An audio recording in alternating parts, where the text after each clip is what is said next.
Oak Creek Memorial in Raleigh smells like antiseptic and floor wax, that particular combination that exists in exactly 3,000 American hospitals and nowhere else on Earth. The fluorescent lights hum their mechanical song overhead, a sound Ashley Cooper has learned to filter out the same way soldiers learn to sleep through artillery. She moves through the corridors at 6:56 a.m., her scrubs the same navy blue as 40 other nurses, her badge clipped to her pocket at precisely the angle that makes it nearly invisible. 3 years. That's how long she's been moving through these hallways as though she's made of smoke. No one remembers her name from yesterday. No one asks where she went on her days off. No one wonders why she never joins the staff parties or the whispered conversations by the coffee station. That's exactly how she needs it. Her hands move with the kind of precision that comes from muscle memory forged under conditions no classroom could simulate.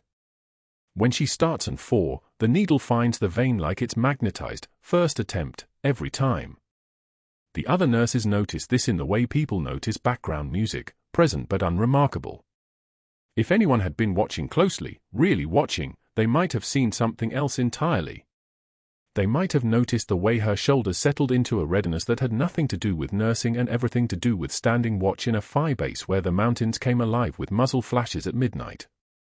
They might have seen it in the speed with which she moves between patients, efficient as a combat medic working a casualty collection point. But no one watches closely. That's the whole architecture of her invisibility. The worn combat boots sit locked in her car trunk on the 3rd level of the parking deck, still holding the dust of Helm and Province from a decade ago. She touches them sometimes on the nights when sleep won't come, when her hands remember things her mind has tried to bury. The leather is cracked now, the heel worn down from 1,000 kilometers of patrols, the laces still tied in the double knot she learned in boot camp. She'd bought new ones years ago, military-issue replacements that sit in her apartment closet, never worn. But these she keeps. They're the only physical proof that Senior Chief Petty Officer Ashley Cooper was ever real. That she was ever anything other than what she is now, just another nurse pushing a med cart through fluorescent-lit corridors, face down, eyes forward, speaking only when spoken to. Room 304 is at the end of the East Wing, where the isolation rooms catch the early morning light that makes everything look slightly less real. The new admission came in at 2:11 a.m., Sergeant James Hayes, Army, admitted with blast trauma injuries from an IED strike in the Middle East. 26 years old. AB negative blood type. That last detail is written in red pen on the chart, underlined twice. AB negative is rare. AB negative in a trauma patient is a logistics nightmare. The hospital has 2 units in inventory. Hayes used one during emergency transfusion in the ER. That leaves 1. Ashley stands at the foot of his bed, watching the monitor trace his heartbeat in green lines across the display. His face is bandaged across the left side where shrapnel took a chunk of cheekbone. His right hand is wrapped, fingers splintered. The ventilator hisses its mechanical rhythm, in, pause, out, pause, a sound that pulls something tight in her chest that she thought she'd learned to ignore years ago. She doesn't recognize him. Not consciously. Her brain catalogs his features the way it catalogs all patient data, age, injury pattern, vital sign trajectory. But something deeper, something in the bone-deep part of her that lives in the old scars, shivers with almost recognition and then falls still. The charge nurse, Marjah, appears in the doorway with the kind of harried expression that comes from working nights in a hospital that's perpetually understaffed. "We need to move fast on that 2nd transfusion unit," she says. His coagulation panel came back ugly. He's bleeding out internally, and we need him prepped for surgery by noon if we're going to have any chance. Marjah glances at the chart, then back at Ashley. Type AB negative is killing us. We've put calls out to the blood bank network, but we're looking at a 6-hour window before we run critical. Ashley is already moving toward the door. "I'll donate," she says. No hesitation. No pause to consider. The words come out flat, practical, the way she announces vital signs or medication times. Marjah stops. Actually stops, her hand frozen halfway to adjusting before pump. "You're AB negative." "Yes." "How did you? We don't have that in your employee file." Ashley's shoulders don't tense. Her jaw doesn't clench.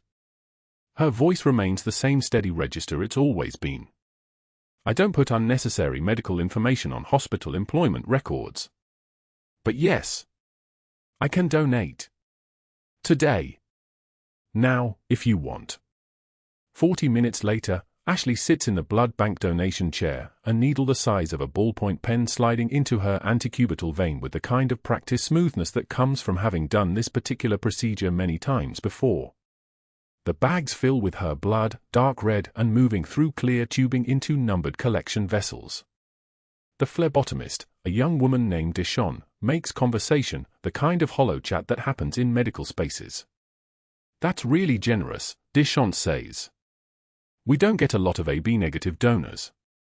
It's like, special. Just blood, Ashley says.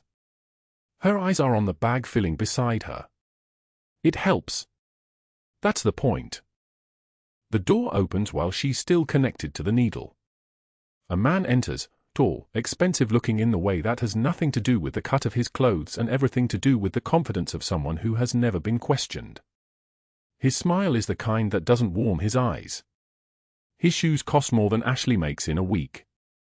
He introduces himself as Dr. Sterling, the new department head, his voice smooth as oil on water. Fascinating, he says, his eyes moving across Ashley's exposed arm, across the faint raised scars that run from wrist to elbow, old injuries that she's always claimed came from a car accident, years ago. Shrapnel doesn't leave this kind of pattern. Shrapnel doesn't leave scars that are perfectly parallel and exactly 3 millimeters apart, the signature of fragmentation from a specific blast radius. But Dr. Sterling doesn't seem to be asking questions. He's just cataloging. You have quite the medical history written in your skin, he says. It's meant to sound friendly. It sounds like he's taking inventory. Ashley doesn't respond. She turns her head back toward the blood bag and lets the needle do its work. The phlebotomist looks between them, sensing the shift in air pressure, the way a room changes when a predator enters it. Thank you for helping our new patient, Dr. Sterling says, but he's not talking to her anymore. He's walking back out, already on his phone, his voice dropping as he leaves. Full background on the entire nursing staff. Start with the quiet one in room 304's donor. Something's off. The silence that follows is heavy enough to feel solid. That afternoon, there's a billing audit meeting in the administrative conference room on the 5th floor. These are not meetings Ashley would normally attend. She's not administrative. She's not senior staff. But the charge nurse pulls her aside at 2 p.m. and says, Sterling wants a full nursing perspective on procedure documentation. Can you sit in? It's framed as a question but carries the weight of an order. The conference room smells like coffee that's been sitting for 3 hours and the expensive cologne that Dr. Sterling wears like a weapon. He's already there, along with the billing director, a hospital auditor, and 2 administrative assistants taking notes. He smiles when Ashley enters, gestures to an empty chair. Join us.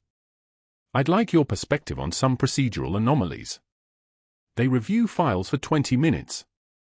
Mostly routine, coding questions, documentation standards, protocol compliance. Ashley sits quietly, listening, watching. Her eyes are sharp in a way that contradicts everything about her appearance. She notices things the way a sniper notices wind direction. Details that matter. Small inconsistencies that compound into larger patterns. This cardiac catheterization procedure from June 15th, she says quietly, her finger on a line in the chart. It's documented twice. Once under the primary code, here, with full notes from the attending cardiologist. And again here, 2 lines down, under a secondary code, with minimal notes. That's the same procedure. Same date. Same patient. The room goes silent. Not the casual silence of people listening. The silence of a pressure change. The silence of a room suddenly aware it's holding something dangerous. The auditor leans forward.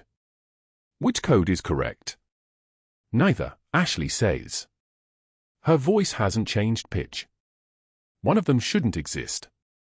Insurance codes for separate procedures. Duplicate billing would be, she trails off. She doesn't need to finish. Dr. Sterling's pen stops moving. His smile doesn't waver, but something in his eyes closes, like a door shutting behind reinforced glass. Billing quirks, he says smoothly. We've had system migration issues. Everything will be reconciled. He closes the folder. Thank you for joining us. That's all. Ashley stands and leaves. She doesn't look back. She doesn't need to. She can feel the weight of his attention following her out the door the way you can feel the weight of a scope on your chest from 500 meters away. She knows the moment the door closes behind her, he's already on his phone, his voice low and controlled in that particular cadence that people use when they're making decisions that have teeth in them. Pull her employment file. Deep background. Credit checks. References. I want to know everything. A pause. And find out who she knows in administration. This one just cost us. Ashley's footsteps don't quicken. Her breathing doesn't change. She walks back to the nursing station on the 3rd floor where Sergeant Hayes is still unconscious in room 304, still bleeding internally, still wearing the uniform of a soldier who doesn't know that the woman who just donated blood to save his life stands 50 meters away, moving through paperwork with the kind of mechanical precision that comes from having built walls high enough to hide mountains inside them. She checks his vitals during the 4 p.m. rounds. Blood pressure lower. Heart rate climbing. The coagulation panel Marjah mentioned is going to come back ugly. She can feel it in the way the numbers are trending, the same way she used to know when a patrol was walking into an ambush, not from facts, but from the language that the human body speaks when it's starting to fail. She adjusts the 4 flow, checks the ventilator settings, watches his unconscious face for any sign that he might be in there somewhere, fighting back. There's nothing. His eyes remain closed. The monitors sing their electronic song. And somewhere in the building, in an administrative office on the 5th floor, Dr. Sterling is making phone calls and building a case, the way he's built every other case that's ever moved through his career, with precision, with allies, with the kind of patient calculation that requires someone to have decided a long time ago that rules are things that happen to other people. The first 3 years of invisibility are ending. But Ashley Cooper doesn't know it yet. She checks on Sergeant Hayes one more time before shift change, touches the edge of his blanket the way she did that morning, and walks out of Oak Creek Memorial into the Raleigh evening, where her worn combat boots are waiting in a locked trunk, patient as stones, holding the weight of a decade she buried and a name she stopped using a long time ago. The next morning, Ashley arrives at Oak Creek Memorial before dawn, the parking lot still dark, her worn combat boots locked in the trunk where they always are. She changes into her scrubs in the locker room, the same routine, the same invisibility, the same careful construction of a life that requires no explanation. The fluorescent lights buzz overhead like insects trapped in plastic, and she thinks about the sergeant in room 304, about the way his eyes opened yesterday without seeing her, about how some ghosts walk among the living and don't even know it. The break room is already crowded when she walks in to grab coffee. Dr. Sterling is there, leaning against the counter with that practiced ease of a man who has never questioned his right to occupy space. He sees her immediately, the way predators see movement in tall grass, and his smile widens. The other nurses cluster around the small table, Martinez, Chen, Thompson, all of them younger, all of them still believing the hospital is a meritocracy. Sterling's voice carries that practiced warmth that makes cruelty sound like concern. "I'd like to make a friendly wager," he announces, his gaze locked directly on Ashley's face. "I bet our quiet little Ashley here, let's call her Mouse, shall we? I bet Mouse quits within a week. Any takers?" The name lands like a hook in her sternum. She feels Martinez suppress a smile. Chen looks away. Thompson laughs, a sound like breaking glass. Laughter ripples through the break room, gathering momentum, feeding on itself the way crowds do when they sense blood in the water. Ashley's coffee cup is steady in her hand, muscle memory from a dozen combat deployments, from holding position under fire, from the kind of discipline that doesn't leave your body even when you ask it to. She takes one measured breath. The laughter continues, Sterling's voice riding over it like a conductor. I give her 5 business days before we're down one more mediocre nurse. Who's in? A single tear escapes her left eye. She does not flinch. She does not look away. She wipes it with the back of her hand, never breaking eye contact with Sterling, and her voice emerges like a frequency that cuts through all the noise. I've outlasted worse than you, Doctor. The words hang in the suddenly silent air like shrapnel. Her voice is frozen steel, temperature approaching absolute zero, the kind of calm that comes from having already survived the worst the world can offer. The break room goes very quiet. Sterling's smile falters for exactly half a second, a fracture in the facade, before he laughs, louder than before, but the laughter doesn't reach his eyes anymore. He turns away, muttering something about her needing to develop a sense of humor, but Chen meets Ashley's gaze across the room, and there is something new in her expression. Recognition, maybe. The beginning of a question. 2 days later, Ashley carries her lunch tray through the cafeteria at Oak Creek Memorial, moving between tables with the practiced efficiency of someone accustomed to making herself small. The tray holds a container of pasta, bread, apple slices, nothing remarkable, nothing that invites attention. She passes Sterling's table where he sits with 3 other physicians, men in white coats and expensive watches, the kind of men who have learned that power is a language most people don't speak. He extends his foot casually, almost absent-mindedly, catches the tray's edge with the precision of a man who has practiced this kind of cruelty enough times to make it look accidental. The tray tips.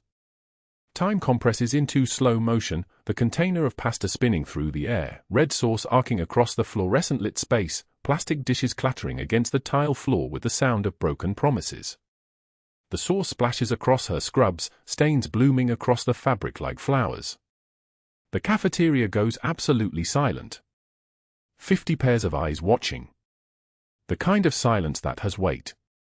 Sterling doesn't look up from his phone. His voice is casual, indifferent, the way someone might comment on the weather. Clumsy mouse. Someone should teach her to watch where she's going. His colleagues laugh, nervous, complicit laughter, and the moment fractures into 1,000 pieces. Ashley kneels down, one measured breath expanding through her chest, and begins collecting the broken dishes. Her hands do not shake. She gathers each piece of shattered plastic with precise movements, each gesture deliberate and controlled, the way you move when you are holding yourself together through sheer force of will. One tear escapes her left eye. She wipes it with the back of her hand and meets Sterling's gaze from the floor, her eyes the color of a storm about to break. I've picked up men twice your size under enemy fire, Doctor. This is nothing. She stands, her spine straight as a rifle barrel, walks to the kitchen for cleaning supplies, and returns to erase the evidence of his cruelty from the tile floor. No one speaks. No one moves. The cafeteria has transformed into something else entirely, a space where something true was briefly visible, and everyone saw it. That afternoon, Sterling storms into the nurse's station like weather moving through a room. His face is flushed, and Ashley understands immediately that her response in the cafeteria has done something to him, activated something beneath his carefully constructed superiority. He hurls a patient chart at her feet. Papers scatter across the linoleum floor like refugees fleeing a disaster. His voice is loud enough for the entire floor to hear, loud enough that nurses at the far end of the station look up from their monitors. Pick that up, sweetheart. And maybe next time you'll chart vitals correctly instead of wasting my time. The endearment is a weapon. The order is a test. Everyone watching to see if she will break. Ashley knows the vitals are correct. She triple-checked everything before submitting the chart, the way she triple-checks every single thing, because the alternative is losing another patient, another life, another piece of the self she barely has left. She takes one measured breath. One tear escapes her left eye. She maintains that eye contact as she crouches to gather the papers, her movement slow and controlled, and when she speaks, her voice emerges quiet but with an undertone like reinforced steel. Of course, Doctor. Though you'll find the vitals match the monitor logs exactly. I can show you the timestamps if you'd like. She holds the papers out, and Sterling's jaw tightens. He doesn't take them. He walks away without responding, and the validation of his silence, the fact that he cannot argue because the data supports her, hangs in the air like vindication. But that wasn't the worst part. That night, Ashley sits in her car in the parking lot of Oak Creek Memorial, forehead against the steering wheel, the rain hammering down like applause on the roof above her head. The worn combat boots from Marjah are in the passenger seat, visible in the dashboard light, worn leather, mud embedded in the treads that has never completely washed out, the boots still holding the shape of feet that belong to a different version of herself. She doesn't know why she brought them with her today. Some part of her reaching backward, trying to remember who she was when she could stand up to someone like Sterling without the cost being unbearable, without every act of resistance leaving her hollowed out and gasping for air. Her phone buzzes. A text from her 17-year-old son, Marcus Jr. "Mom, you sound tired. When can I visit?" She types back, "Soon, baby. Work's just busy." She doesn't tell him where she is. She hasn't told him, hasn't told anyone, where she went after she walked away from the Navy, after Marjah broke something inside her that 12 years of medical training couldn't repair. The PTSD made her disappear. She became invisible by choice, communicating with her son only through a P.O. box in Raleigh, letters written in a hand that she barely recognized as her own, each one an apology she couldn't quite articulate. The next morning arrives before she's ready for it. Room 304's monitors begin alarming, a sound like chaos-given voice, beeping insistent and frantic. Ashley is first through the door. The sergeant is sitting upright, eyes open for the first time in weeks, but his breathing is labored, rapid, panicked, the kind of breathing that precedes a crash. His gaze sweeps the room without recognition, searching for something that isn't there, moving past her face without pausing. She moves closer, speaking in a voice meant to ground, meant to anchor. "Sergeant, you're safe. You're at Oak Creek Memorial in Raleigh. I'm here." His eyes find her name badge, Cooper, the letters clear on the laminated plastic, and there is no flicker of recognition in his pupils. She notices his favoring his left side, his neck veins distended, the characteristic signs of a body in distress. She places her hand on his shoulder, feeling the tension beneath the skin, and something shifts in her chest, a small fracture in the composure that has been holding her together. During the celebration of his awakening, the relief in the department, the nurses gathering to welcome him back to consciousness, Dr. Sterling pulls Ashley aside in the hallway. His smile is present, but it's a different kind of smile now, the smile of a man who has decided to escalate. "I'm concerned about your documentation practices, Mouse." The name again, deliberately, like a weapon he's learning to sharpen. "I'm bringing in an outside review of your credentials. Standard procedure." His hand touches her shoulder, and the gesture is false warmth, false intimacy, the touch of a predator testing the fence. "Just want to make sure everything is legitimate." Ashley's jaw tightens. One measured breath. "My credentials are in perfect order, Doctor." Her voice is flat, professional, the voice of someone who has stopped trying to negotiate with reality. That afternoon, she's changing the sergeant's dressing when she sees it clearly for the first time, a tattoo on his forearm, partially obscured by scarring and the swelling of fresh wounds. The letters spell Cooper. Her hands freeze for exactly half a second too long, half a second too visible. He notices her staring. His voice is rough from the ventilator, gravelly with disuse. "Got that in Afghanistan. Don't remember much about it. Doc says I might not ever." Ashley nods once, professional mask perfect, and continues her work. Her hands move on their own now, fingers completing the dressing change through muscle memory alone, while the rest of her consciousness fragments into 1,000 unanswered questions. That night, she stands at Marcus SR's grave in the cemetery on the outskirts of Raleigh, rain soaking through her shoes into the mud. The headstone reads her husband's name and the dates of his brief life, and she places her forehead against the cold granite. "I couldn't save you, Marcus. And now I'm losing everything again. I don't know how to keep fighting." The words emerge broken, barely audible beneath the sound of the rain. The whispers started in the billing department on a Tuesday morning when Dr. Sterling realized what Ashley had actually found during that audit meeting. It wasn't just a documentation error. It was a pattern. 3 procedures billed twice in the same quarter. 5 more flagged as separate incidents when they were single operations. She'd caught the thread, and if she kept pulling, the entire insurance fraud scheme, the one that had quietly deposited an extra $847,000 into his personal account over 18 months, would unravel like a sweater in a shredder. He sat in his office overlooking the parking lot, fingers steepled beneath his chin, breathing steady and controlled the way a man breathes when he's already decided to destroy someone. The door was closed. The lights were dimmed. He picked up his phone and dialed Thomas Wexler, a board member who'd made considerably more money after Sterling steered 3 high-margin cardiac procedures to Wexler's surgical center last year. Tom. Sterling. We have a situation. His voice carried the weight of someone calling in a debt. Wexler answered on the second ring. He always did. What do you need? There's a nurse in my department. Ashley Cooper. She's become a liability. I need the board to move on a termination. Credential inconsistencies. I'm building the file now.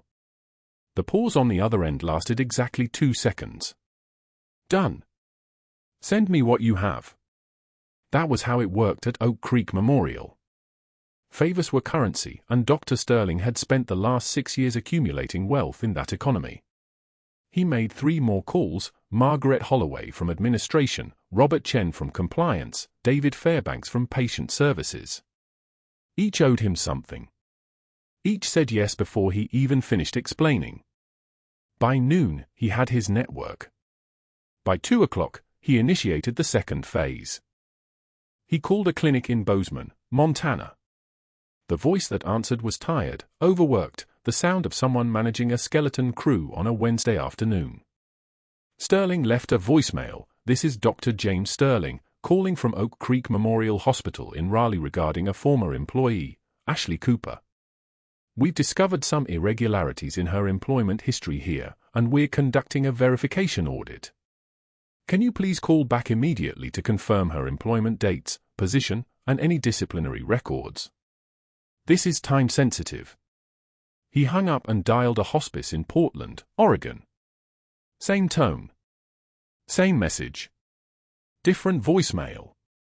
The calls were placed in a way that looked routine, administrative, the kind of thing reference-checking services did every day. But the implication was clear: something's wrong with this woman's background. By 4 o'clock, he'd placed calls to 3 more facilities. None of them would answer today. None of them would get back to him quickly. The uncertainty would do the work for him.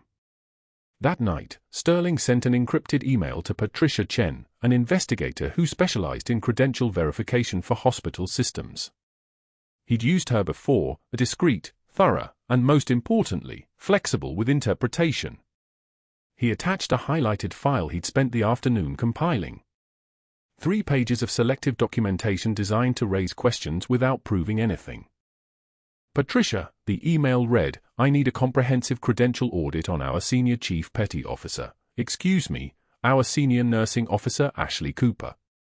No official complaint yet, but I'm seeing some red flags I'd like you to investigate. There's a 3-year gap in her employment history from 2012 to 2015 that she never explained during onboarding. References are sparse and unresponsive. Her nursing license renewal shows no continuing education during a 5-year period that should have required it. I don't want to jump to conclusions, but the pattern concerns me.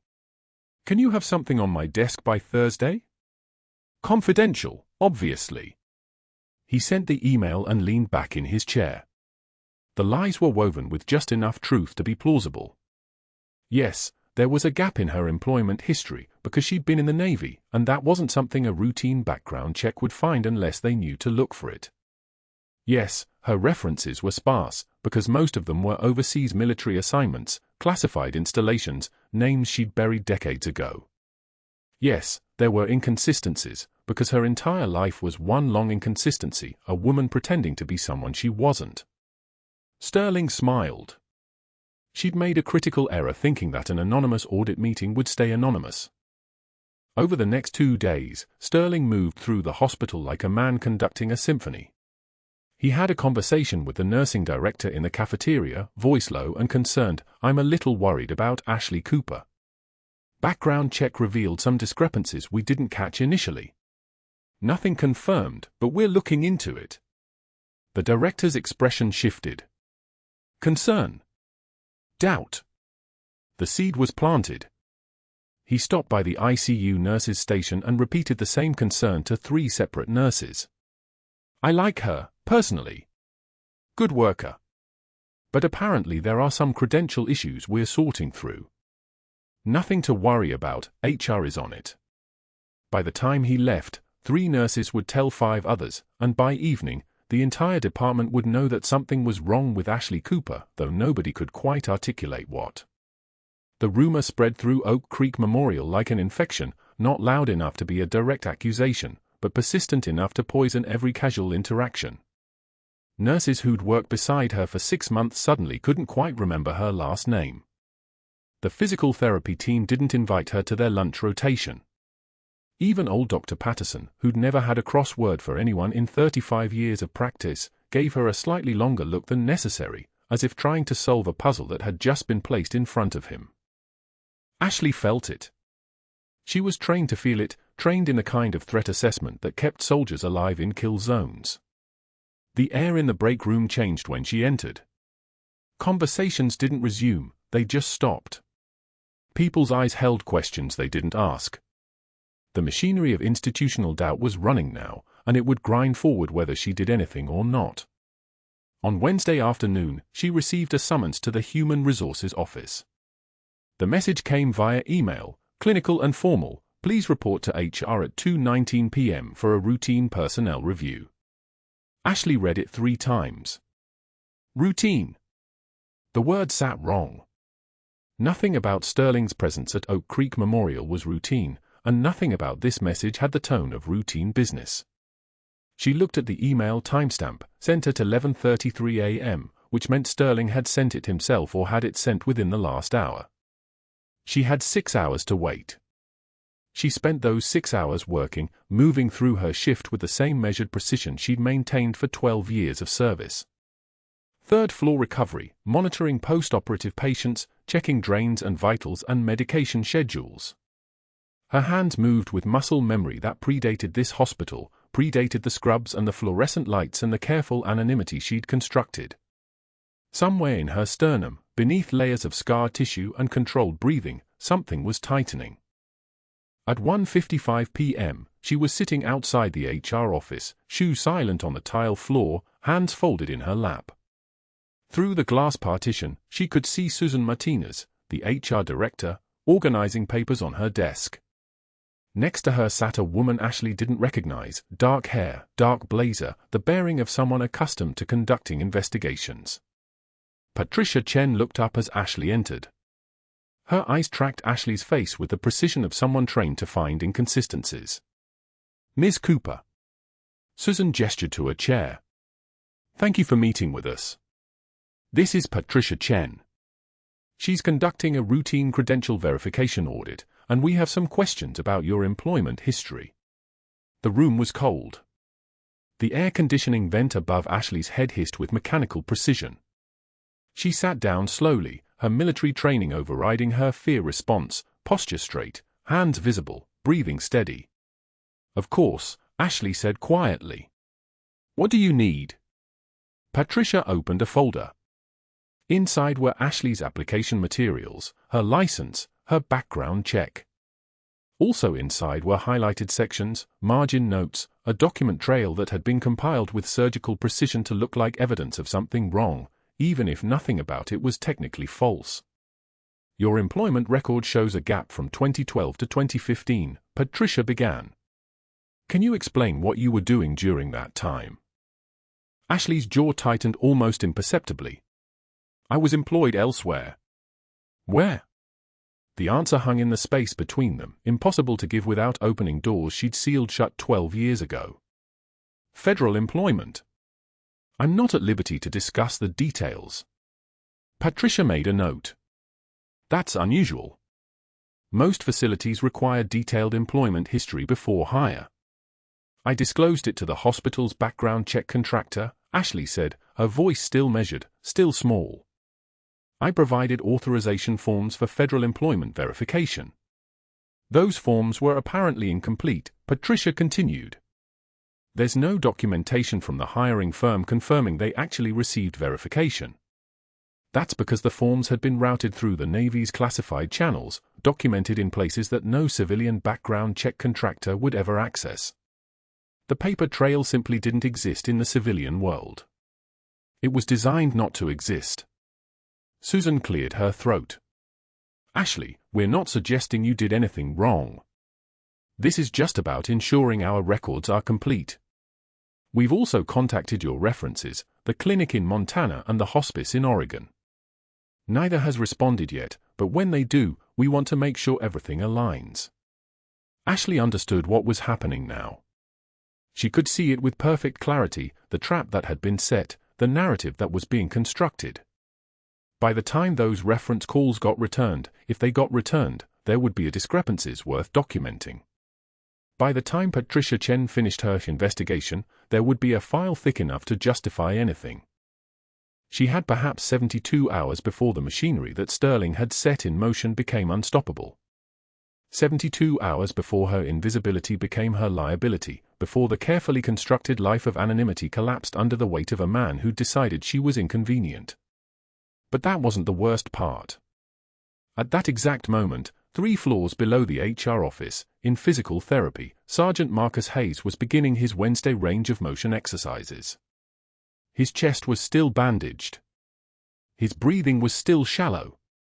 And the blood clot that had formed deep in his right lung, the one that no imaging study had caught, the one that was growing quietly in the vasculature of his right pulmonary artery, was about to become very, very active. The monitors above Sergeant Hayes's bed were singing their normal song, soft beeps, steady rhythms, the sound of recovery. Ashley had checked on him during her rounds that morning, noted the pink returning to his cheeks, the way his breathing had deepened. He was going to make it. The transfusion had worked. The second chance had taken. Then the monitors screamed. It happened during the routine post-recovery checkup, Dr. Reeves doing his standard examination, pressing the stethoscope to Hayes's chest for a final listen before discharge clearance. 1 second Reeves was nodding, satisfied. The next second Hayes's whole body went rigid. His back arched. His breath stopped. Ashley was 3 rooms away when she heard it, not the alarm itself, but the silence underneath it. The absence of breath. She moved without thinking, her body responding to something her civilian mind had tried to bury for a decade. Tension pneumothorax. She knew it the instant she saw him. His right side wasn't rising with the left. His neck veins were distended, rope-thick against his skin. His color was draining like someone had opened a drain valve. The classic presentation, air trapped in the pleural space, compressing the lung, pushing the heart sideways, suffocating him from the inside out. Dr. Reeves was frozen. He had his hand on Hayes's shoulder, his eyes wide, his mouth moving without sound. The code team wasn't on this floor. The nearest crash cart was 30 seconds away. Hayes had maybe 90 more seconds before his heart stopped entirely. Ashley was already moving. Her hands knew the anatomy without her brain having to translate it. Second intercostal space. Midclavicular line. She didn't ask for permission. She didn't announce what she was doing. She grabbed a 14-gauge for needle from Reeves's crash kit, her fingers moving with the precision of muscle memory forged in dust and blood and desperation. "Get me a syringe," she said to the nurse standing frozen by the monitor. No one moved. "Now." The word landed like a command, like something that had been issued in a desert 3,000 miles away and 2,000 years ago. The nurse jumped. She pressed the syringe into Ashley's palm without hesitation.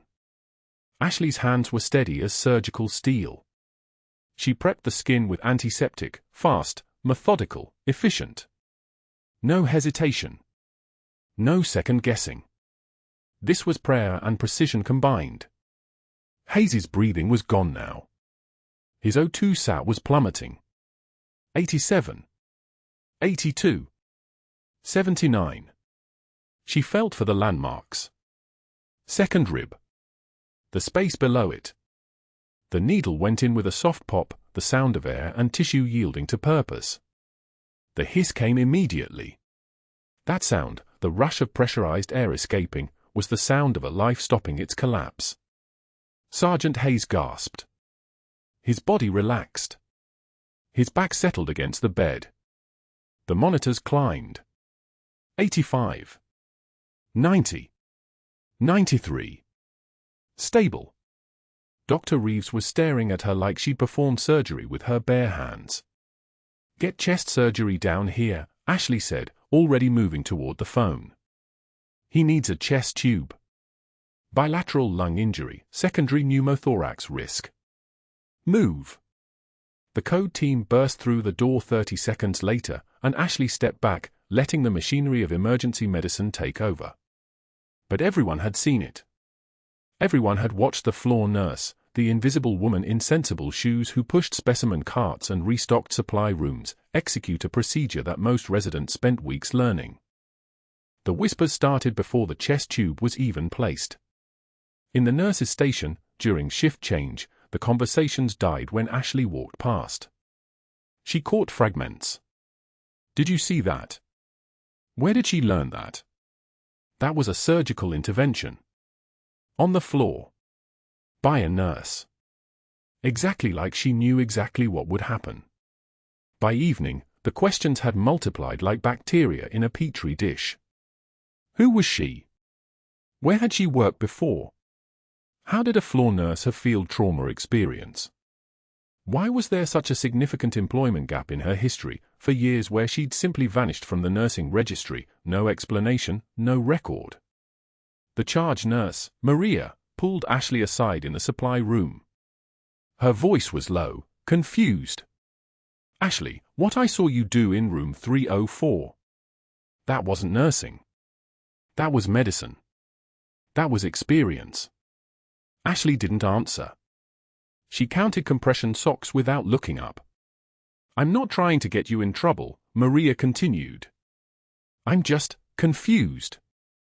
Your resume says community college and a small clinic in Chapel Hill. Nothing about trauma units. Nothing about field procedures." "I've read a lot," Ashley said quietly. But they both knew that wasn't true. By Thursday morning, Dr. Sterling had the board meeting scheduled. He arrived at the administrator's office with Patricia Chen's investigative report in a manila folder, his expression confident and controlled. The report was thorough, employment gaps unexplained, references unresponsive or vague, concerns about credential verification, questions about the authenticity of her original nursing licenses. On the surface, it was damning. But underneath the clinical language, Sterling had woven a narrative. Ashley Cooper was hiding something. Her sudden, inexplicable expertise in emergency procedures suggested either falsified credentials or undisclosed training that raised liability questions. "The hospital faces significant exposure," Sterling told the board, his voice measured and concerned. "If her credentials are fraudulent, we could face licensing violations. If her emergency intervention in room 304 was outside her scope of practice, we have a liability issue. We cannot risk this." The board members looked at each other. One of them, a man named Harrison who owed Sterling money from a failed real estate investment, nodded slowly. "How quickly can we terminate?" "Immediately. HR has the documentation prepared. I recommend we move before she can damage her personnel file further or file a complaint against the hospital." The vote was unanimous. Friday morning, before Ashley's shift, the call came to HR. The security guard, Williams, a retired cop with sad eyes and calloused hands, met her in the break room with a cardboard box.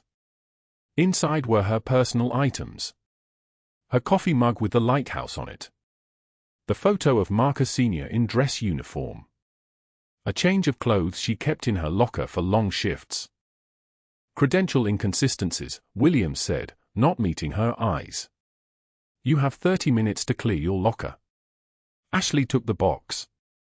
One measured breath. She felt the pressure in her chest, the weight of something breaking inside her. But her face remained still. No tears. "Not here. Never here." "May I say goodbye to my patients?" she asked. No. Hospital policy. You'll need to leave your badge. She walked through the hallways one last time, carrying her box like a woman carrying her own eulogy. The nurses avoided her eyes. Dr. Reeves was at the counter, and he looked away when she passed. The shame wasn't hers to carry. It never had been. But it clung to her anyway, thick as humidity in August. Room 304 was on her route. Sergeant Hayes was sleeping, his chest rising and falling smoothly, his color strong. She stopped in the doorway for a moment, just long enough to memorize his face. To mark the fact that he would live. That her hands had done that, one last time, before she disappeared again. She placed her hospital badge on the charge nurse's desk without a word. Williams walked her to the exit. The rain was already falling when she reached her car, the kind of Raleigh rain that came without warning, that soaked through your clothes and settled into your bones. That night, she stood at the grave. Marjah's SRS plot was in Greenacres Memorial, beneath an oak tree that had grown gnarled and strong over the years she'd been away. The rain hammered down, plastering her hair to her face, turning the earth to mud. She held the combat boots, the ones from Marjah, the ones she'd carried in her car trunk for 12 years, never unpacking them, never letting them settle, and pressed them against her chest. I failed again, Marcus, she whispered into the rain. I walked away from the Navy because I couldn't carry the weight anymore. Because the medals and the deployments and the lives we saved, they were crushing me. So I chose invisibility. I chose a quiet job and a quiet life. And now I can't even hold on to that. The rain didn't answer. The oak tree stood silent. I don't know who I am without the fight, Marcus. I was so afraid of that, I tried to disappear into someone else. And now they've taken even that away from me. She stayed there until dawn broke grey and cold, soaked through, shivering, the boots pressed against her heart. When she finally drove home, her hands were numb on the steering wheel. By Saturday morning, half her apartment was packed. Boxes stacked against the walls. Her lease termination notice on the kitchen counter. She was moving through the motions mechanically when she heard the knock, sharp, decisive, the sound of someone who didn't expect to be turned away. Marcus Jr. stood in the doorway, 17 years old and tall enough now that he had to duck slightly under the frame, and his eyes took in the boxes and his mother's face in a single sweep. His jaw tightened in a way that was heartbreaking because it was so much like his father's. "Mom, what happened?" he asked quietly. When she told him, his expression didn't change. He just walked into her bedroom, the only room she hadn't started packing, and returned carrying something she hadn't looked at in 3 years. A shadow box. Inside, arranged in precise rows, were the medals that had nearly destroyed her. The Bronze Stars. The Silver Star. The Navy Cross, that last one heavy with the weight of names she would never forget. "Mom," he said, his voice steady, "they need to see these. You earned them." She opened her mouth to say no. To tell him to put them back. To explain that showing those medals would expose her completely, would strip away the careful camouflage she'd spent a decade constructing. But his eyes were so much like Marcus SRS, and she was so tired of running. "Okay," she said. "Okay." The Human Resources Office at Oak Creek Memorial smells like industrial carpet cleaner and broken promises. Ashley sits in the chair facing Patricia Chen, the outside investigator, whose hands shuffle papers with the precision of someone executing orders she doesn't fully understand. The room has no windows. The fluorescent lights hum overhead like insects trapped in plastic. Patricia's voice is steady, professional, devoid of any recognition of the woman across from her. "Ms. Cooper, your credentials contain inconsistencies we cannot overlook. A gap in your employment history from 2012 to 2024. No references from previous positions. No digital footprint prior to your hire date at Oak Creek." Patricia slides a termination letter across the desk. The paper is heavier than it should be. Effective immediately, your employment with Oak Creek Memorial is terminated. Your final paycheck will be mailed to your address on file. You'll need to surrender your badge and access cards before you leave the building. Ashley doesn't move. Doesn't reach for the letter. The silence stretches like a held breath underwater. Do you have any questions? Patricia asks, a flicker of discomfort crossing her face, the kind that comes from firing someone who doesn't fight back, who doesn't cry, who just sits there with a stillness that feels like judgment. No questions, Ashley says quietly. Just those 3 words, delivered with the flat calm of someone who has already survived worse. The next moment is procedural. A security guard escorts Ashley through the hospital corridors to her locker. Staff members she has worked with for 12 years avoid her eyes. Some of them know. Some of them were told. It doesn't matter which. She empties the locker into a cardboard box, a photograph of Marcus Jr. at 10 years old, a bottle of ibuprofen, a spare set of scrubs that will never be worn again. The guard, Williams, his name tag reads, hands her the box with an expression caught somewhere between sympathy and relief. He's just doing his job. They're all just doing their jobs. The rain starts as Ashley walks toward her car. Not a drizzle. Rain that hammers against the pavement like applause for a performance that nobody wanted to see. She sits in the driver's seat for 45 minutes without turning the key. The box of her possessions sits in the passenger seat, cardboard darkening with moisture that seeps through the open window. Her hands grip the steering wheel at 10 and 2, a muscle memory from driving convoy routes through Helmand Province 15 years ago, when staying in position meant staying alive. That night, she stands at Marcus's grave in Oakwood Cemetery. The mud is thick and unforgiving. It pulls at her shoes with each step, as if the earth itself is trying to keep her here, root her to this place of loss. She kneels in the rain without kneeling, just crouches there, her body folding in on itself like a letter being sealed. I failed again, Marcus, she whispers. The words dissolve into the rain before they can settle. I can't even hold on to this. I thought I could disappear here. I thought a quiet job, no spotlight, no one asking questions, I thought that would be enough. The rain hammers harder. But they saw through it anyway. And now Marcus Jr. knows I'm gone. He finds me tomorrow morning packing an apartment. What do I tell him? That his mother was too broken to stay? That I chose hiding over fighting?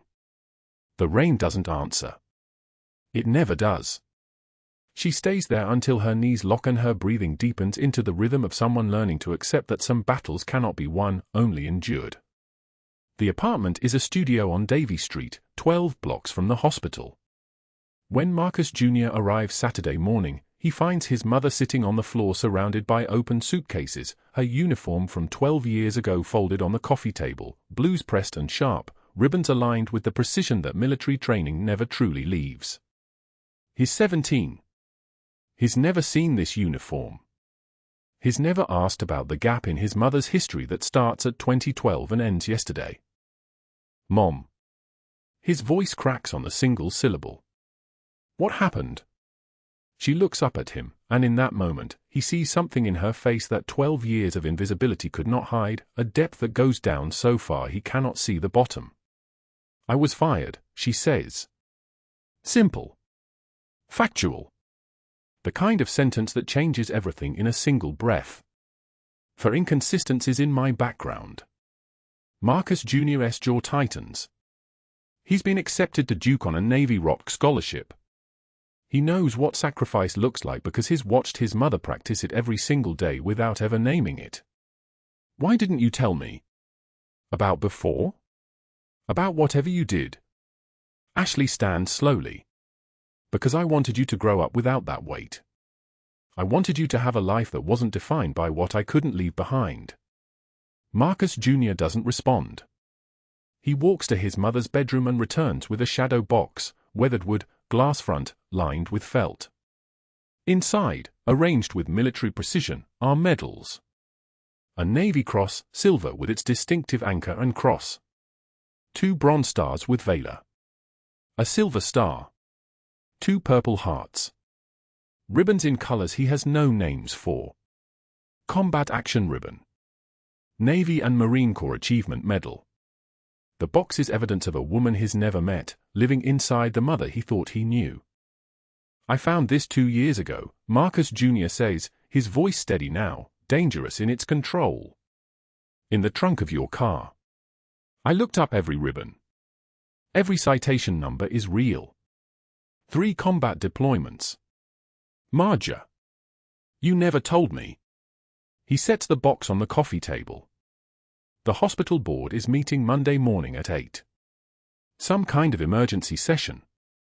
I found the notice taped to a hallway bulletin board when I went to visit Sergeant Hayes yesterday. They're discussing credential verification procedures." He looks at his mother directly. "Come with me. Show them what you really are." Ashley wants to say no. Wants to say that anonymity is safer, that stepping into the light is a different kind of death. But she looks at the medals and understands that some truths cannot stay buried. The hospital boardroom Monday morning is all mahogany and tension. The board chairman sits at the head of a long table, flanked by hospital administrators and legal counsel. Dr. Sterling is present, his jaw tight, his hands folded on the table in front of him. He doesn't expect what walks through the door. Marcus Jr. steps into the room carrying the shadow box. Behind him, Ashley enters in civilian clothes, jeans, a simple blue sweater, but something shifts in the air when she crosses the threshold. The way she moves. The way her eyes take in the room and catalogue every exit, every threat. The way her presence suddenly makes the room feel smaller. Marcus Jr. steps forward. His voice cracks once, then stabilizes into something that sounds like command. "I need to introduce you to someone. Senior Chief Petty Officer Ashley Cooper, United States Navy." The room goes absolutely silent. Even the fluorescent lights seem to stop humming. The head nurse, Maria Gonzalez, who has known Ashley only as the quiet woman who asks careful questions and remembers every patient's birthday, rises from her chair with trembling hands. In front of her sits a sealed personnel file, one that has been locked in the hospital security vault since Ashley's hire date. Maria's hands shake as she opens it. She reads from the document, her voice barely audible. 3 combat deployments. Marjah Offensive, 2010. Kandahar Province, 2011. Helmand Valley, 2012. Maria looks up at Ashley, and there are tears on her face. "You never told anyone." The double doors of the boardroom open. A man enters in a wheelchair, Sergeant Michael Hayes, now dressed in his service uniform, insignia crisp and perfect. Beside him stands a Naval Special Warfare commander, his presence filling the room like a pressure change. Behind them is a man in a general's uniform, stars on his shoulder boards catching the fluorescent light like weapons. The commander speaks, and his voice carries the weight of official record. Silver Star. 2 Bronze Stars with Valor. Navy Cross. Senior Chief Petty Officer Ashley Cooper carried 5 wounded Marines through a kill zone in Marjah in 2010, including then-Private First Class Michael Hayes. She provided emergency combat medical treatment under fire. She stayed with her wounded until medevac arrived. She was offered additional medals that she declined. The commander pauses. Her service record is among the highest decorated in the Naval Medical Corps for her era. General Victor Hayes steps forward.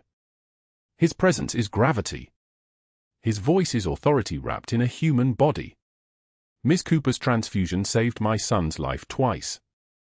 Once in Afghanistan when a Navy corpsman patched him up after she stabilized him under fire. Once here when she donated blood without knowing who he was. The FBI has been investigating Dr. Sterling's billing fraud for 6 months based on Ms. Cooper's confidential report to hospital administration 2 weeks ago. That report threatened to expose a scheme that has cost this hospital over $2.3 million and will result in felony charges against Dr. Sterling and 3 board members." Dr. Sterling rises from his chair. His face flushes red, voice rising. "This is absurd. I've served this hospital for 15 years. You're going to believe." "Sit down, Doctor," the NSW commander says quietly. "It is not a request. It is a command." Sterling sits. An FBI agent presents financial records. Wiretaps. Medical billing codes manipulated. Ghost surgeries. Kickback schemes with medical supply companies. The conspiracy unfolds in numbers and dates, and Sterling's name appearing again and again in encrypted messages. Ashley's innocent question in the audit meeting 6 weeks ago threatened everything. It was supposed to be a routine compliance question. Instead, it lit a fuse. Patricia Chen, the outside investigator, is escorted into the room by hospital security. She looks smaller than she did in that windowless office. She looks like someone who understands she has been used. Dr. Sterling provided me with falsified files, Patricia says, her voice shaking. He told me exactly what discrepancies to find. I didn't verify them independently. I didn't know she was a veteran. I didn't know any of this. She looks directly at Ashley. I'm sorry. The board chairman accepts her resignation on the spot. Thomas Wexler and 2 other board members are escorted out by FBI agents. Hands cuffed. Cameras capturing everything in the hallway outside. Ashley speaks for the first time since entering the room. One measured breath. Her voice drops an octave, fills the space with the kind of authority that comes from surviving things that should have killed her. You called me mouse because you thought I was small and afraid. But I've faced enemy fire, Doctor. You were never the scariest thing in my life. She pauses. You were just petty. Security guard Williams approaches Dr. Sterling with a cardboard box identical to the one he handed to Ashley a week before. His tone is flat, professional, carrying the weight of poetic justice. I believe you know the way out, Doctor. Sterling takes the box. His hands shake. He walks out through the same hallway where he humiliated her, past nurses and staff who watch in complete silence. The silence is thicker than rain. It is the sound of a man disappearing. The camera pulls back as Ashley stands beside Sergeant Hayes, her hand on his shoulder. General Hayes approaches and salutes her, a full military salute. She returns it, the muscle memory perfect, the gesture carrying all the recognition that titles and badges could never contain. What happens next is the beginning of something new. Not redemption, she has nothing to redeem. But recognition. The thing she gave up when she walked away from Marjah. The thing no one gets to take from you once you've earned it. If this story resonates with you, if you've ever been underestimated by someone who didn't know who you really were, please subscribe and hit the notification bell. Leave a comment below. Have you ever had a moment where someone finally saw your true value? We'll see you in the next video.